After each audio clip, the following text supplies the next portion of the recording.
So I had a request for a look I did many years ago. And I used this pigment right here. Isn't that pretty? But I used it on top of a brown eyeshadow, I would say. Can't remember exactly what I used. But I thought we would recreate that look. So let's start with an eyeshadow base. I've really been liking this one. This one is from DEDESIGNATURE. What you're seeing me do right now is look around for a brush. Thought I was prepared, I am not. And let's take our C31. Finally found it. And I'm just gonna take this all the way up to my brow bone. Now I'm not gonna worry too much about the lid space because I'm gonna wipe that away in a little while. It is a very, very soft cut crease, but a cut crease nonetheless. So I don't need to worry about smoothing that out. We gotta clean that up later anyways. Let's start with this shade and just a little bit of this shade. And that's gonna be our very first transition. I remember the eye was pretty neutral. It wasn't too orangey warm. And then it wasn't just obviously grays. So I am just going to build this up a little bit more, mixing these two.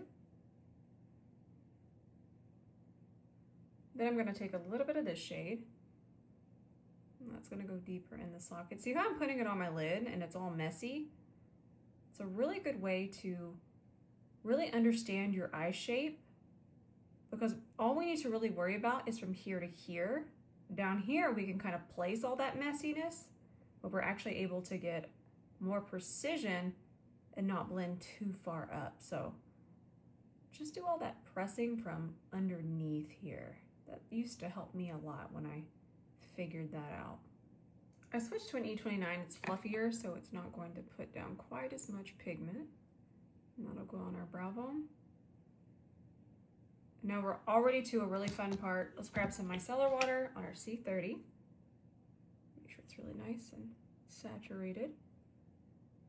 And then we do our carvity carve, and see how I was saying it doesn't matter. Blend down. When in doubt, blend down, because it's much easier to clean up from there than it is to clean up from here. I wish I had a rhyme, but I don't today. I'm sorry, my friends. I still love to use a liquid shadow for this because I won't need to layer any more shadow. They're super pigmented and then I don't have to set it. So we're gonna take this on a C30, and this contrast is gonna make our socket pop even more. Whee! That's actually what goes on in my head.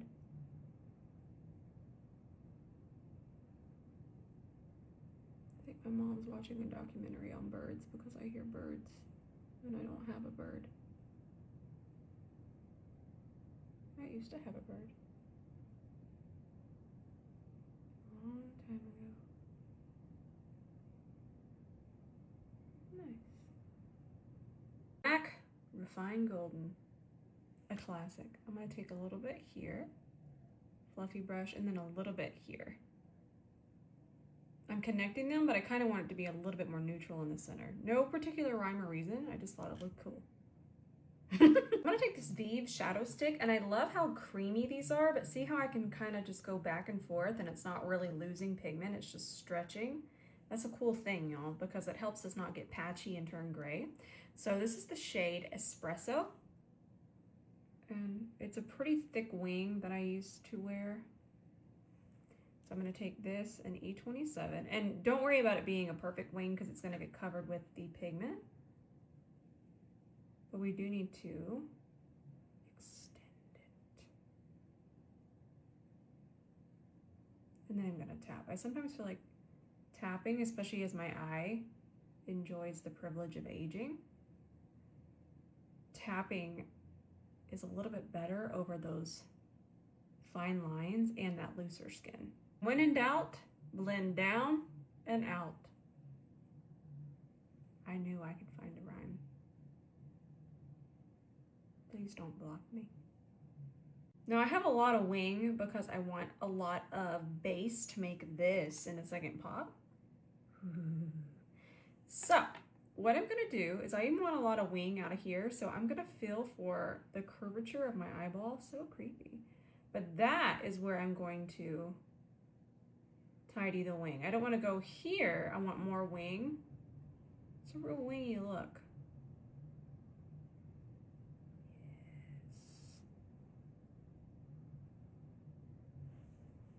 nice. And then I'm just gonna tidy a little bit more. So remember, we're feeling for that and then going from there.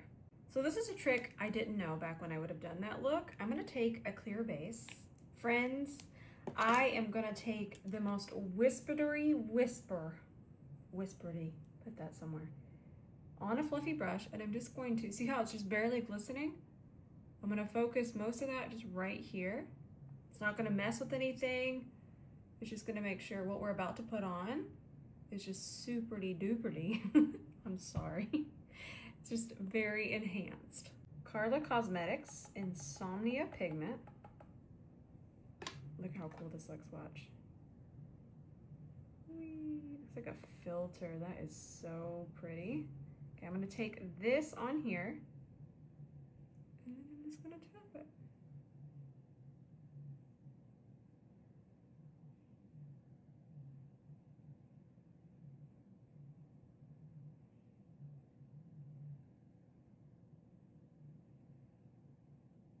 Nice. I'm so excited for this brush to come out. I promise yours is not at my house, so it won't come with cat hair.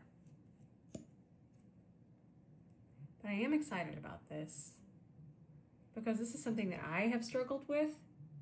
And it's when I do these feral looks, or really anything. You could even do a champagne shadow and it kind of just gets stuck in the lashes. So I'm taking mascara and I'm just able to cover that up so nicely. And I know that that might seem tedious, but not only is it going to help everything just be darker at the lash line, I've also found that by kind of covering this and combing this out a little bit, it's even been saving my falsies more, and it just makes the lash line just instantly better. You're gonna be seeing I have a million different ways to use this, so stay tuned for that, but this isn't coming out till later in the year. So I just tried out this highlighting milk, and I like it, but do keep in mind it is actually there in the name, highlighting milk. It is an actual milky highlighter, which could be cool. I'm gonna put all makeup on top of this right now, so it's just gonna be a little extra glowy. The makeup I'm gonna put on top is gonna be heavier than these shimmery particles, but I really feel that for a no makeup look, we just wanna be a little bit more strategic on where we place it. But I'm into it. I like how hydrating but lightweight it feels. I wanted a really spiky lash, so I did Kira from Pink Puree. Oh yes. Get on there, and then we'll do our clampy clamp. RIP Cover FX. This is still one of my favorite foundations, and I still have some, so I want to use it. They did go out of business, and it's very sad because they were so cool. I mean, who remembers the custom cover drops? There were just so many things that the brand had that I loved. I do think that this is a bit light for me, but I'm just going to go with it. I don't remember getting this tan. I'm doing my sunscreen. Maybe I'm not as diligent. You should be diligent though, my friends. Ugh, I do love the way that this foundation looks so much. So my foundation is definitely too light, and if you're unsure of mixing all of your foundation, this is a really good tip. So I have a little bit of what I have all over my face here on the back of my hand. I'm gonna mix in a dark orange. Not only is this gonna be a really nice bronzer transition, but it's a really nice way to just darken and gently introduce a bronzer transition. So let's just take it here. Already this is matching so much better. And it's a lot less scary. And then if we use a little bit fluffier brush,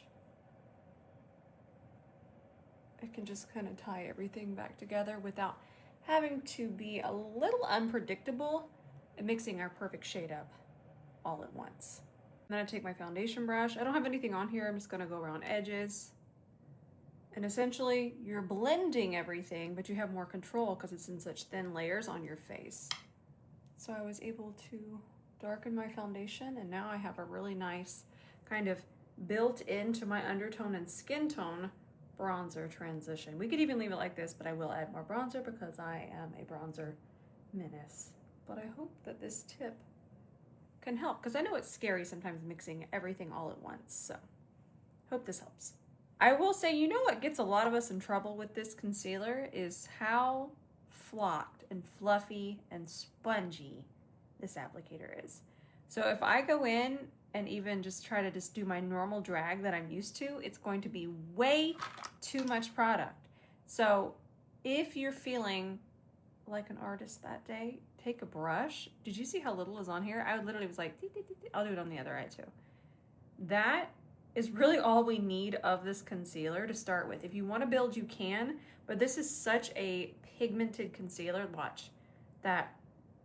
That right there is generally enough. So you might not dislike this concealer. You, my friend, might dislike this chunky applicator. Now for here in the center of my face, I'm less afraid to use the applicator because these areas of the face can absolutely handle a little bit more product, but the under eye does struggle with how much that deposits. At least mine does. So I'm going to grab a C32 and just start to do a nice melty. Doug is snoring. He's actually dreaming, so he sounds a little bit more... I struggle with that. I feel like I should wake him up, but like, what if he's having the best dream ever? But then he sounds so sad and like he's going through it, so that I'm like, I want to wake him, and then I'm like, but maybe he's having a good time. I struggle with that. I'm sure most of us do. Before I set anything, I'm going to go in with Refined Golden. You know what? I remember I thought something was wrong with the actual formula because it would always get hard pan, but the only brushes I've ever used with it now, with this new one, is my brushes. And I find that I just don't get hard pan anymore. Oh, I like Refined Golden. I forget how much I like it. I was actually going to go buy a couple new bronzers, but then I just kind of did a roundup of what I already had, which was enough. I need to be stopped. And I'm pretty happy with this one. I like how red this is. And I remember I used to wear this 20 years ago, and I always liked how red it was, but I had no idea what I was liking. But now I kind of understand. Givenchy Powder Blush. They're kind of complicated, but there's something here because of the way that you can apply them on top of wet foundation. Another thing I found out, I don't like them with the pointy side of a puff.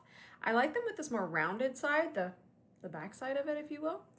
And then I'm even just going to even it out on the back of my hand. I mean, it's really not that stressful. And then I'm just going to go in.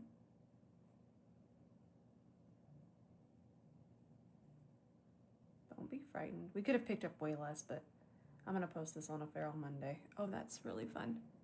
Okay, stay with me here, okay, because I'm just grabbing what's on the back of my hand. I don't even have to pick any more up. But the idea here is to kind of do an underpainty blush situation. I know y'all are traumatized right now. I would be too. I'm going to pick up more from out of here. I can do a less scary version, I promise. I love this spray. I'm not spraying my eyeshadow. I'm just making sure everything's hydrated. I also like doing this before I set because it kind of helps you. I'm looking for my brush. It really helps everything kind of be set at the same time. But look at how I can get a really pretty transition just with the foundation brush. Sometimes I feel that we get really beautiful things from chaos. I mean, I really do. There's just a blend that you can't quite get if we go in perfect the first time. And I think we should apply that to life too. And remember when I was saying it's kind of nice to spray that spray? Now everything is back in the same wet state. It's dried down. I'm not just setting absolute wet makeup, but sometimes, say this Hourglass concealer, it does want to completely dry down. So it'll dry down faster or just more unevenly than, say, the foundation. So everything being kind of in that same state makes everything set very, very smoothly. That blush is gorgeous. I'll find a less scary way for us, but I liked the scary way. But I know it's very intimidating for some. I get it. I thought it'd be fun to do a black waterline. And then I want to bring this black out of the waterline just a little bit because I'm finally getting around to using this. This is a limited edition. I believe it was limited edition. Maybe it's not, but maybe it's just a new version from DEDESIGNATURE. The sparkly sticks. I'm very excited for this. I'm gonna do the pink side on my inner corner. No notes. These are so good. And then we'll do that blue underneath here, and that black should make it pop. Pretty. Sephora Collection lip liner. This is the shade Frosted Chestnut. Ooh, that's gonna be pretty blended out. Oh, that's a good color. I like it.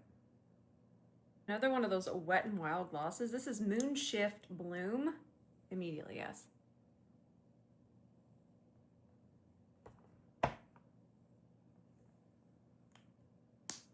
Roll around in this. Wow.